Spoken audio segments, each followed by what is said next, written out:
Hi everyone, my name is Sarah Hartraft and I'm very excited for another class on my track to receiving my master's.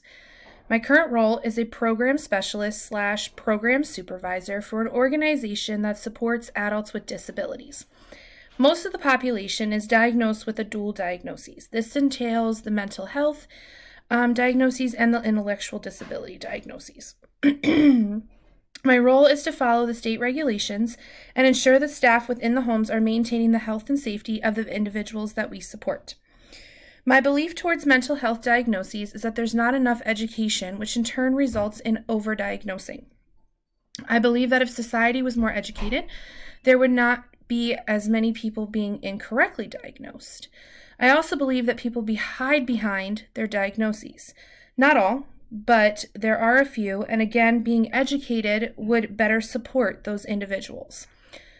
We as individuals participate in a DSM-5 diagnosis by being present at doctor's appointments and stating the truth about what we witness that may define the diagnoses. Remaining objective is key, and ensuring accuracy. Thanks for listening, and I can't wait to meet all of you.